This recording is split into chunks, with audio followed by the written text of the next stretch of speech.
2 जनवरी 2025 सुबह 9:30 बजे छत्तीसगढ़ के बस्तर जिले में रहने वाले चंद्राकर परिवार के बड़े बेटे युकेश जब अपने छोटे भाई मुकेश चंद्राकर को कॉल करते हैं तो उनका फोन स्विच ऑफ आ रहा था।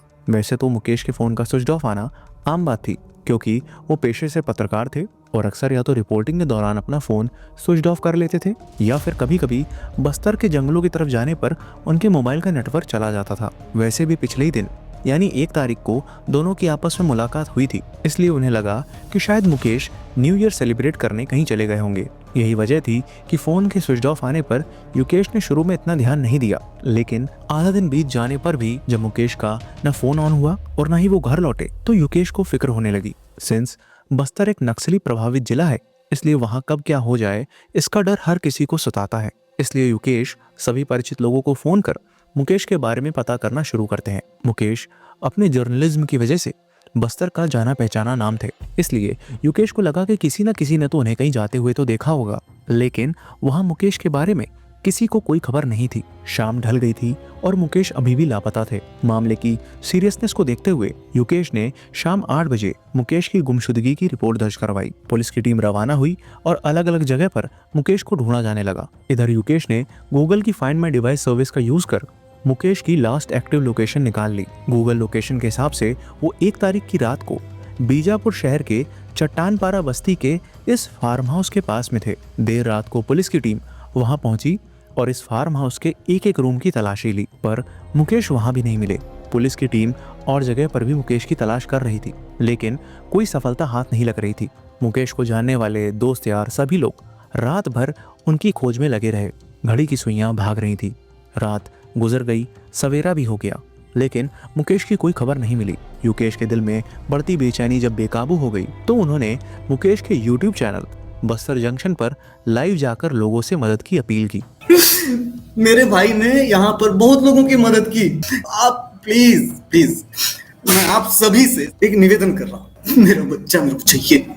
बहुत से लोग इसके पीछे नक्सलियों का हाथ मान रहे थे, क्योंकि मुकेश जिस तरह के बेबाक जर्नलिस्ट थे उससे उनकी जान को खतरा था। सीसीटीवी फुटेजेस चेक करने पर भी मुकेश का कोई सुराग नहीं मिल रहा था, लेकिन युकेश के दिमाग में कहीं ना कहीं वो फार्म हाउस वाली लोकेशन खटक रही थी। इसलिए उन्होंने कई पत्रकारों के साथ मिलकर पुलिस पर दिन के वक्त फिर से उसी फार्म हाउस में जांच करने का दबाव बनाया। आखिरकार पत्रकारों का एक ग्रुप पुलिस की टीम के साथ उसी फार्म हाउस पहुंचा जहां की गूगल लोकेशन उन्हें मिली थी। फार्म हाउस की दोबारा छानबीन शुरू हुई, लेकिन इस बार सभी को दिन की रोशनी में कुछ ऐसा दिखा जो रात के अंधेरे में नजरों से बच गया था, और वो था फार्म हाउस का सेप्टिक टैंक। सेप्टिक टैंक एक अंडरग्राउंड वाटर टाइट टैंक होता है जो वेस्ट वाटर को ट्रीट करने के लिए बनाया जाता है। फार्म हाउस के इस सेप्टिक टैंक पर बनी स्लैब की ताज़ा सीमेंट देख सभी के दिमाग में अनहोनी की आशंका बैठ गई। मुकेश के साथी पत्रकारों ने पुलिस से स्लैब को फौरन तोड़वाने की अपील की और आखिरकार दोपहर 3 बजे पुलिस ने उस स्लैब को तोड़वाना शुरू किया। स्लैब टूटने के बाद जब सेप्टिक टैंक को खुलवाया गया तो मंजर देख सभी के होश उड़ गए, क्योंकि उस सेप्टिक टैंक के अंदर मुकेश चंद्राकर की लाश दफन थी। बॉडी की कंडीशन बता रही थी कि मुकेश की किस कदर बेरहमी से हत्या की गई थी। वहां मौजूद किसी ने भी आज से पहले इतना भयानक मंजर नहीं देखा था। कत्ल इतना बेदर्दी से किया गया था कि पोस्टमार्टम करने वाले डॉक्टर का कहना था कि उन्होंने अपने 12 साल के करियर में ऐसा केस आज तक नहीं देखा था। मुकेश का शरीर पानी में डूबे रहने की वजह से फूल गया था। उनके सर पर 15 फ्रैक्चर थे, दिल और लीवर बुरी तरह से डैमेज था और शरीर की कई हड्डियां टूटी हुई थी। एक निडर ईमानदार जर्नलिस्ट का नक्सली प्रभावित रीजन में मर्डर हो सकता है आपको नॉर्मल लग रहा हो, लेकिन इस ब्रूटल मर्डर का असली सच, इसके पीछे की वजह और इसमें शामिल सभी लोगों के काले चिट्ठों के बारे में जब आपको पता चलेगा तो ना सिर्फ आपका खून खौल उठेगा, बल्कि कहीं ना कहीं ये तकलीफ भी होगी कि क्या सच का साथ देने वालों का ऐसा अंजाम भी हो सकता है। इसलिए इस वीडियो को ना सिर्फ पूरा देखिएगा बल्कि सबसे शेयर भी कीजिएगा, क्योंकि इन्हीं खुलासों को दुनिया के सामने लाने वाले मात्र 28 साल के मुकेश चंद्राकर ने इसकी कीमत अपनी जिंदगी से चुकाई है। Welcome to the show. My name is Shashwat and you are watching the case of शहीद मुकेश चंद्राकर। मुकेश चंद्राकर का जन्म बीजापुर डिस्ट्रिक्ट के बासागुड़ा गांव में हुआ था। मुकेश की जिंदगी बचपन से ही कठिनाइयों से जूझने लगी थी, क्योंकि मात्र 2 साल की उम्र में पिता को खोने के बाद परिवार की इकोनॉमिक कंडीशन ऐसी हो गई कि उनके पास दूध खरीदने के पैसे तक नहीं थे। घर चलाने के लिए मुकेश की मां आंगनवाड़ी में काम करने लगती हैं। लेकिन इतनी कम आय में दोनों बच्चों को पालना बेहद कठिन था। फिर भी जैसे तैसे खुद की इच्छाओं को मार उन्होंने दोनों बच्चों की पढ़ाई में कोई कमी नहीं आने दी। जिस इलाके में चंद्राकर परिवार रहता था वहां नक्सलवाद बहुत फैला हुआ था और उनका आतंक अपने चरम पर था। आलम यह था कि जब गांव में युकेश और उनके दोस्त की पुलिस फोर्स में ज्वाइन करने की खबर फैली तो नक्सली उन दोनों को उठाकर ले गए और अपनी जन अदालत में जाकर दोनों को पेश कर दिया गया। इस जन अदालत के नाम पर नक्सली हर उस इंसान को या तो बेरहमी से पीटते या फिर मार डालते जिसका किसी भी तरह से पुलिस से कोई कनेक्शन होता। जरा सोचिए, ऐसी जगह से वो माँ उन दोनों बच्चों की जान बचा उन्हें सही सलामत वापस ले आई थी। इस माँ की यही बहादुरी उनके दोनों बच्चों में भी थी और इस बात का सबूत आपको इस किस्से में मिलेगा। छत्तीसगढ़ में नक्सलियों के आतंक को रोकने के लिए वहां की स्टेट गवर्नमेंट ने लोकल लोगों के सपोर्ट से सलवा जुडुम नाम का आंदोलन शुरू किया, पर धीरे धीरे सलवा जुडुम भी करप्ट हो गया और वही लोगों पर अत्याचार करने लगा। 2005 में नक्सलियों के साथ साथ सलवा जुडुम का भी टेरर बस्तर में बहुत था। जो सलवा जुडुम की बैठक में जाता उसे नक्सली टारगेट करते और जो उस बैठक में जाने से मना करता उन्हें सलवा जुडुम वाले मारते। सलवा जुडुम और नक्सलियों ने उनके गांव को तहस नहस कर दिया था और मजबूरी में चंद्राकर परिवार सलवा जुडुम के रिलीफ कैंप में रहने लगा, जहां उनकी जिंदगी और मुश्किलों भरी हो गई। हालत यह थी कि मुकेश मजबूरी में महुआ और इमली बिनकर बेचते और फिर उन पैसों से अपनी जरूरत का सामान खरीदते। जिंदगी में संकट वैसे भी कम नहीं थे, ऊपर से उनकी माँ भी कैंसर की बीमारी के चलते गुजर गई। मुकेश और युकेश अब ये दो भाई एक दूसरे का सहारा थे। जहां मुकेश एक गैराज में ऐसा मैकेनिक काम करने लगे, वहीं दूसरी तरफ युकेश फ्रीलांस जर्नलिज्म में अपना हाथ आजमा रहे थे। अपने बड़े भाई को जर्नलिज्म में करियर बनाते देख मुकेश के दिल में भी इस प्रोफेशन में काम करने की इच्छा जागी और यही इच्छा धीरे धीरे अपने बड़े भाई के सहयोग से उनका पैशन बन गई। वक्त बीता और मुकेश लोकल न्यूज़ मीडिया के साथ साथ सहारा, न्यूज़ 18 और एनडीटीवी जैसे बड़े चैनल्स के लिए भी एज अ फ्रीलांस जर्नलिस्ट काम करने लगे। मुकेश ने बेहद कम उम्र में ही बहुत कुछ देख लिया था और यही वजह थी कि वो वहाँ के हालात और लोगों की समस्याओं को ग्राउंड लेवल पर समझते थे और यही लाइफ एक्सपीरियंस उनके जर्नलिज्म में भी झलकता था जो उन्हें बाकी सबसे अलग करता था। एक ऐसा बेबाक जर्नलिस्ट जो अपनी रिपोर्टिंग में सच दिखाने के लिए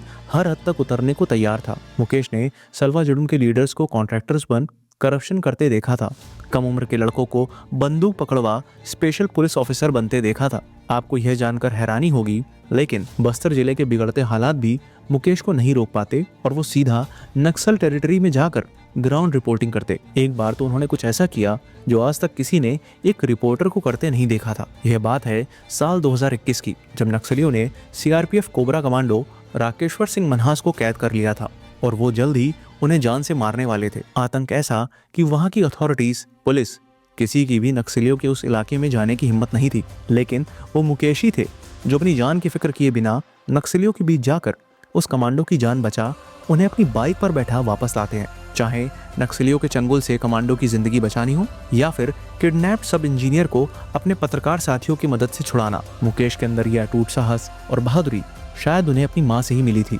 हंसमुख, खुश मिजाज और घूमने फिरने के शौकीन मुकेश को यारों का यार कहा जाता था। हम सिक्किम में हैं, एक जन्नत से निकल के दूसरे जन्नत में आए। वो लोगों की मदद करने को भी हमेशा तैयार रहते और वक्त बेवक्त उनके साथ डट कर खड़े रहते। यही वजह थी कि समय के साथ मुकेश का बस्तर जिले के लोगों और साथी रिपोर्टर्स के बीच नाम बढ़ने लगा। मुकेश अपने जिले में फैले भ्रष्टाचार और समस्याओं को दुनिया के सामने खुल के लाना चाहते थे, इसलिए उन्होंने बस्तर जंक्शन नाम से अपना यूट्यूब चैनल खोला और चैनल पर अपलोड हुई हर एक वीडियो से उन्होंने सिस्टम और करप्शन की नींव हिलानी शुरू कर दी। ये जो खूबसूरत सा जंगल देख रहे हैं, पहाड़ियों की श्रृंखला देख रहे हैं, इसे तबाह करने के लिए सरकार ने षड्यंत्र पूर्वक एक योजना बनाई है। उन्होंने रिपोर्टिंग करके लोगों की समस्याओं को उजागर किया कि कैसे सिस्टम लोगों के लिए नहीं बल्कि खुद की जेबें भरने के लिए बना है। 1 साल पहले इस सड़क का निर्माण कार्य हुआ, बारिश हुई, बह गया पूरा का पूरा मुरुम मिट्टी। अब लोगों को आने जाने में काफी दिक्कतों का सामना करना पड़ रहा है। यकीन मानिएगा, जब आप इसका एस्टिमेट देखेंगे तो तय मानिएगा कि यहाँ 3 मीटर पक्के पुल का निर्माण हो चुका होगा दस्तावेजों में और उसका पूरा आहरण भुगतान हो चुका है।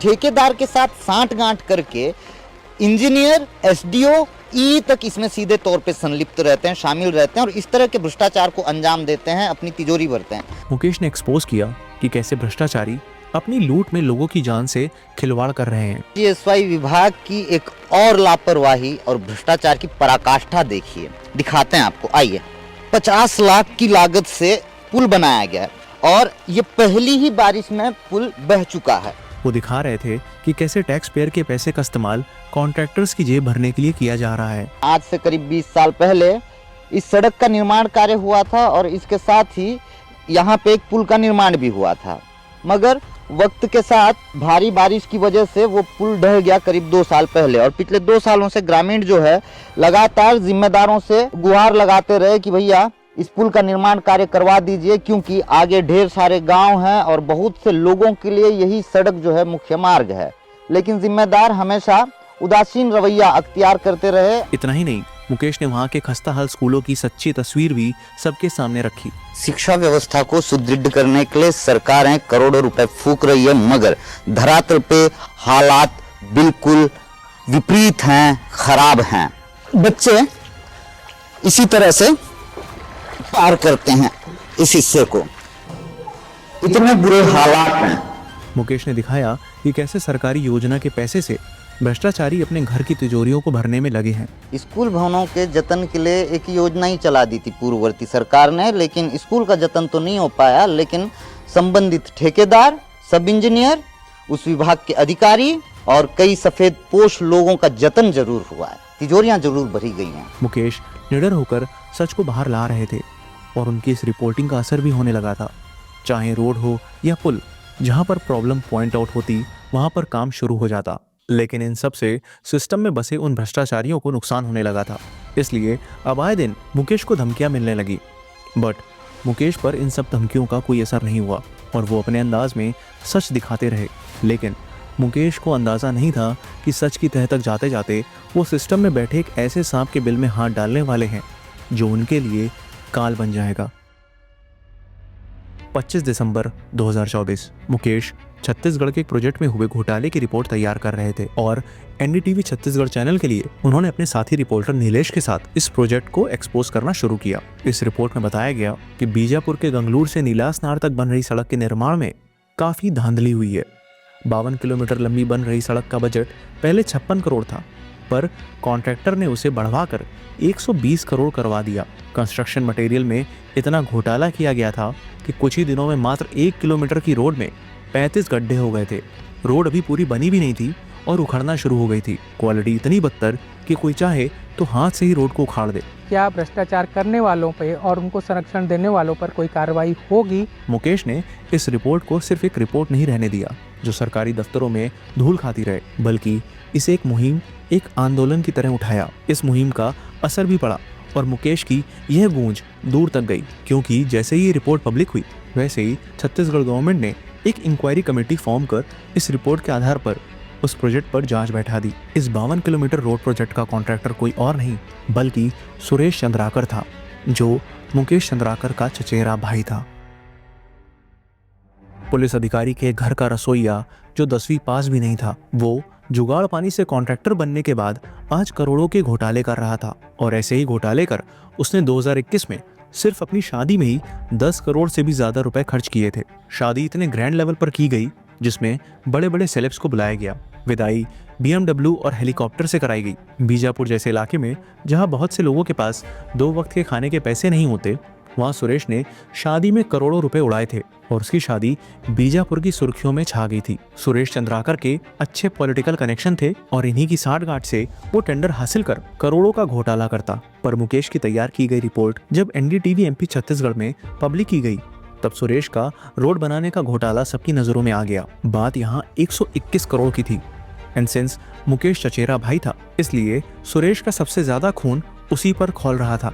सुरेश ने पहले हर तरह से मामले को दबाने की कोशिश की, यहाँ तक अपनी इमेज को व्हाइट वॉश करने के लिए न्यूज़पेपर में अपनी तारीफों के बुल बांधते हुए एक आर्टिकल भी निकलवा दिया। लेकिन इस बार सारी कोशिशें नाकाम हो रही थी, क्योंकि इस बार उसके झूठ का पर्दाफाश मुकेश ने किया था, जिसके ईमान को खरीदना नामुमकिन था। और यहीं से सुरेश ने पूरी तैयारी से अपने 2 भाई दिनेश और रितेश के साथ मिलकर मुकेश को जान से मारने की साजिश रचनी शुरू कर दी।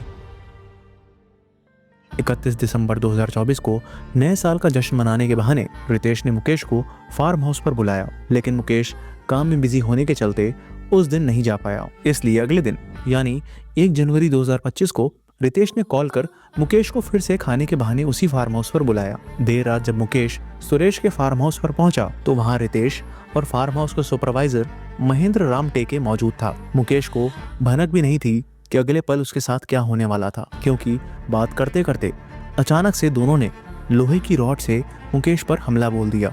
मुकेश ने दोनों से लड़ने की कोशिश भी की, जिसमें उनका हाथ टूट गया, लेकिन वो दोनों ही उन पर भारी साबित हुए और आयरन रॉड से उनके सर पर 15 बार वार कर उन्हें मौत के घाट उतार दिया। जरा सोचिए, मुकेश की हत्या करने वाले उसी के अपने भाई थे, जिनकी खुशियों में वो शामिल होता था।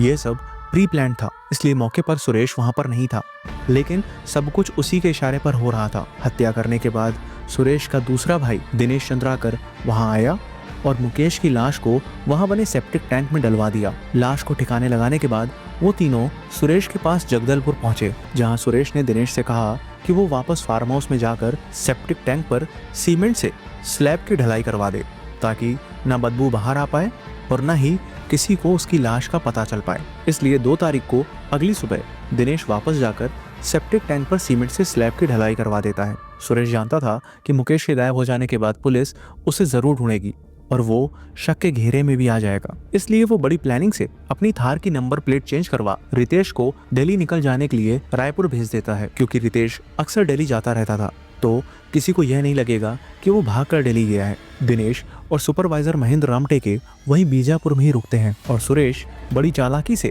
हॉस्पिटल में एडमिट अपने एक साथी से मिलने के बहाने हैदराबाद निकल जाता है। लेकिन हैदराबाद निकल जाने से पहले वो अपना एक गवाह तैयार कर लेता है। वो जानबूझकर जगदलपुर में अपने एक दोस्त को कॉल कर बताता है कि वो अपने दोस्त को देखने हैदराबाद जा रहा है और अगर वो साथ में चलना चाहे तो चल सकता है। ये सब ड्रामा उसने इसलिए किया ताकि पुलिस जब इंक्वायरी करे तो ऐसा लगे कि वो इस वजह से वहां हैदराबाद गया हुआ था, ना कि छुप कर भागा है। 3 जनवरी को मुकेश की लाश मिलने के बाद पुलिस ने आखिरकार दिनेश और महेंद्र राम टेके को बीजापुर से और रितेश को रायपुर से अरेस्ट किया, पर सुरेश अभी भी फरार था और उसको पकड़ने के लिए एसआईटी ने 200 सीसीटीवी खंगाले और 300 नंबर्स की लोकेशन ट्रेस की, जिसके बाद हैदराबाद में अपने ड्राइवर के घर में छुपे बैठे सुरेश को गिरफ्तार कर लिया गया। कुछ सवाल हैं जिनकी पुलिस को जांच करनी चाहिए, जैसे कि जिस फार्म हाउस में मुकेश को मारा गया वहां पर मजदूरों के रहने के लिए कमरे बने हैं, सो क्या उस दिन मजदूर वहां नहीं थे? और अगर थे तो किसी ने कुछ तो देखा सुना होगा। दूसरा, जब स्लैब ढलवाई गई तो क्या किसी मजदूर ने मुकेश की लाश नहीं देखी होगी? बनी बात है कि पैसे और डर से जुबान बंद करवाना आसान होता है, लेकिन फिर भी इस एंगल की जांच होनी चाहिए। फिलहाल रितेश और सुपरवाइजर राम टेके को प्राइम एक्यूज बनाया गया है और सुरेश एंड दिनेश को प्राइम एक्यूज बनाया जाएगा या नहीं, उन्हें क्या सजा मिलेगी, यह तो वक्त ही बताएगा। और अनफॉर्चुनेटली वक्त से ज़्यादा पैसा डिसाइड करेगा, जो सुरेश के पास बहुत ज़्यादा है। हम बस उम्मीद करते हैं कि मुकेश चंद्राकर को इंसाफ मिले और सारे अपराधियों को कड़ी से कड़ी सज़ा मिले, उन्हें किसी भी तरह बख्शा ना जाए। मुकेश चंद्राकर, सच की लड़ाई में शहीद हुआ ये पत्रकार, जो अपनी कलम, अपनी आवाज़ के जरिए सिस्टम की खामियों को दुनिया के सामने लाना चाहता था, लेकिन उसी सिस्टम ने उसे ऐसे अंजाम पर पहुंचा दिया जिसे देख आज सच का साथ देने वाले हर शख्स की हिम्मत जवाब दे जाए। जहां एक तरफ मुकेश ईमानदारी से जैसे तैसे 2 वक्त की रोटी कमा रहा था, वहीं दूसरी ओर भ्रष्टाचार की दलदल में डूबा सुरेश चंद्राकर अपनी ऐशो आराम भरी जिंदगी जी रहा था। एक तरफ मुकेश अपने समाज और सच के लिए हर दिन लड़ता रहा, तो दूसरी तरफ सुरेश ने अपनी दौलत और मक्कार चालों से खुद को समाज सेवक बता डाला। और फिर आई वो एक तारीख जिस दिन जीवन का सबसे कड़वा सच सामने आया। बस्तर भास्कर के अखबार में एक बड़ा सा आर्टिकल छपा जिसमें एक इमर्जिंग स्टार ऑफ छत्तीसगढ़ की कहानी लिखी गई, लेकिन वो स्टार मुकेश नहीं बल्कि सुरेश चंद्राकर था, एक भ्रष्ट और लालची व्यक्ति जिसने अपनी काली करतूतों के पीछे अपनी इमेज को एक सामाजिक योगदान देने वाले महान व्यक्ति की तरह चमका दिया। आर्टिकल का हर एक शब्द सुरेश का गुणगान करते ये बखान करता कि कैसे उसने चुनौतियों का सामना किया, कैसे वो अपने क्षेत्र में योगदान दे रहा है और कैसे वो एक प्रेरणा स्रोत है। सोचिए, जिस शख्स के हाथ खून से रगे हो उसे समाज में ऐसा दर्जा वही मीडिया जगत दे रहा था, जहां उसी मीडिया वर्ल्ड से आने वाले मुकेश की हत्या इसी प्रेरणा स्रोत ने की थी। अगर सुरेश जैसे लोग प्रेरणा के स्रोत हैं तो मुकेश का क्या? मुकेश जो हर रोज अपने लोगों की आवाज बनने की कोशिश करता था, जो सच्चाई के लिए अपनी जान की परवाह किए बिना लड़ता था। कैसे सबने मिलकर उसके अस्तित्व को ही एक पल में धुंधला कर दिया। जरा सोचिए, आज भी ऐसे कई लोगों के अंदर का मुकेश जिंदा होगा जो सच के लिए लड़ना चाहता है, लेकिन सुरेश जैसे लोगों की दस्तक से डर जाता है। और इसलिए नहीं कि वो कायर है, बल्कि वो समझ चुका है कि अगर इस देश में वो सच और ईमानदारी के लिए लड़ाई लड़ना चाहेगा भी तो वो इसमें खुद को अकेला ही पाएगा। छोटे छोटे जिलों में आज भी कई मुकेश हैं जो हिम्मत दिखा के इस जंग में कूद भी गए, लेकिन या तो उन्हें झूठे मुकदमे में फंसा दिया गया या फिर मार पीट कर परिवार की धमकी देकर चुप करा दिया गया। हमें तो अंदाज़ा भी नहीं होगा कि आज तक ऐसे कितने मुकेश को बेईमानी के सेप्टिक टैंक में दफन कर दिया गया होगा। मुकेश ने लोगों के उस सवाल का जवाब दिया जहां लोग कहते हैं कि वीडियो बनाने से क्या हो जाएगा। मुकेश ने साबित किया कि कैसे एक बड़ा बदलाव एक वीडियो, एक आवाज़, एक सोच से लोगों तक पहुंच सकता है, क्योंकि चुप रहने से तो वैसे भी कुछ नहीं बदलने वाला। और उनकी इन्हीं सोच से बेईमानों की नींव हिलने लगी थी। मुकेश चंद्राकर सिर्फ एक नाम नहीं, एक मिसाल है उन सब के लिए जो सच के लिए लड़ना चाहते हैं। इस वीडियो के डिस्क्रिप्शन में मुकेश जी के चैनल का लिंक भी है। मेरी आप सबसे रिक्वेस्ट है कि इस वीडियो को जितना हो सके शेयर करो, मुकेश जी की वीडियोस को शेयर करो और हर उस शख्स की आवाज़ को उठाओ जो दुनिया के सामने सच लाने की कोशिश में है। क्योंकि आज अगर हम चुप रहकर सिस्टम के इस भ्रष्ट रूप को नज़रअंदाज करते रहे तो ना जाने कितने और मुकेश इसी सिस्टम के हाथों मिट्टी में मिला दिए जाएंगे। अगर आप क्राइम केसेस ऑडियो फॉर्म में सुनना पसंद करते हैं तो आप स्पॉटिफाई पर हमारे पॉडकास्ट को सुन सकते हैं, जिसका लिंक डिस्क्रिप्शन में दिया हुआ है। और ढेर सारा प्यार और सपोर्ट देने के लिए दिल से थैंक यू। और प्लीज़ रॉन्ड को सब्सक्राइब कर हमें सपोर्ट करें।